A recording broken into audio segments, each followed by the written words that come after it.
नमस्कार, देश दुनिया की खबरों में आपका स्वागत है। मैं हूं आपके साथ अंकिता और आइए अब खबरें देखते हैं विस्तार से। देश में कोरोना वायरस की एक और लहर जारी है। ये काफी तेज हो गई है। पिछले 24 घंटे में कोरोना के 89,000 से ज्यादा नए केस सामने आए हैं और 714 मौतें हुई हैं। इस साल पहली बार आंकड़े इतने ऊपर गए हैं। अब कई राज्यों से काफी नए मामले सामने आ रहे हैं। महाराष्ट्र इसमें सबसे आगे है। शुक्रवार को यहाँ कोविड-19 के 47,827 नए मामले दर्ज किए गए, जो राज्य में किसी एक दिन का सर्वाधिक स्तर है। मुख्यमंत्री उद्धव ठाकरे ने कहा है कि अगर मौजूदा स्थिति बनी रही तो मैं लॉकडाउन लगाने की आशंका से इनकार नहीं कर सकता। बीजेपी के राष्ट्रीय अध्यक्ष जेपी नड्डा ने कहा है कि बीजेपी असम और पश्चिम बंगाल में भारी बहुमत से सरकार बनाने जा रही है।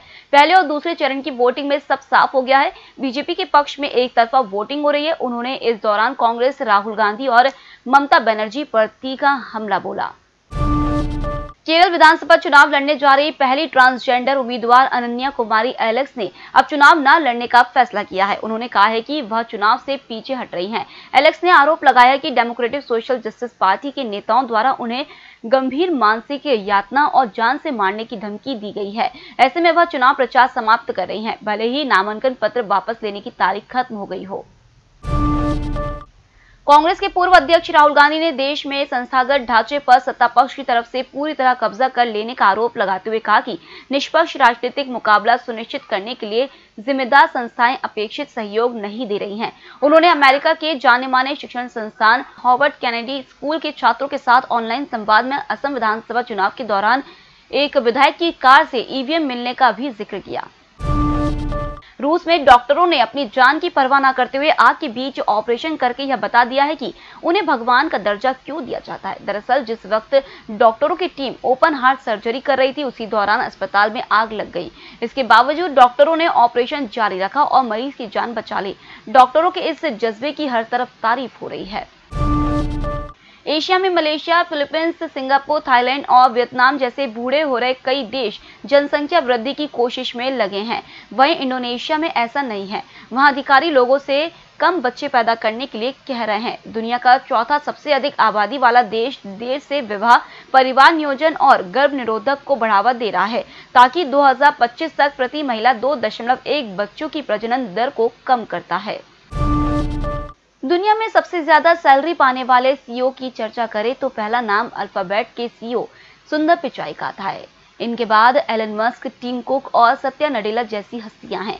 पर ब्रिटेन की एक महिला सीईओ ने सैलरी के मामले में इन सबको पीछे छोड़ दिया है। ऑनलाइन बैटिंग प्लेटफॉर्म Bet365 की फाउंडर और सीईओ डेनिस कोट्स को वित्त वर्ष 2020 में 4,750 करोड़ रुपए का पैकेज मिला है।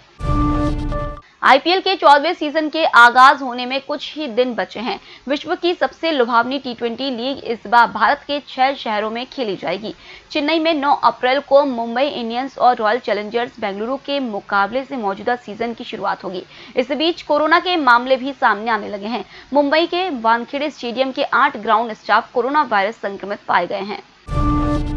भारतीय रिजर्व बैंक ने डिजिटल पेमेंट फर्म मोबीक्विक को उन आरोपों की जांच करने के आदेश दिया है, जिसके मुताबिक मोबीक्विक के 11 करोड़ यूजर्स का पर्सनल डेटा लीक हुआ है। आरबीआई ने कंपनी को यह भी चेतावनी दी है कि अगर कोई भी खामी पाई गई तो उसे जुर्माना भरना पड़ेगा। इस तरह के मामलों में आरबीआई किसी पेमेंट सिस्टम प्रोवाइडर पर कम से कम 5 लाख रुपए तक का जुर्माना ठोक सकता है।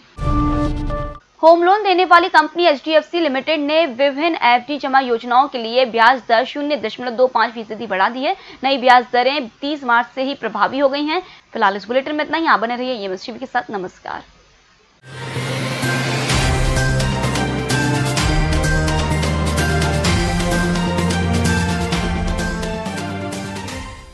निष्पक्ष, निर्भीक और विश्वसनीय खबरें देखें सिर्फ ईएमएस टीवी पर।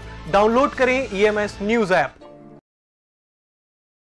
सत्ता के गलियारों से गांव की गलियों तक देखिए हर खबर अपने मोबाइल पर। डाउनलोड कीजिए ईएमएस न्यूज ऐप।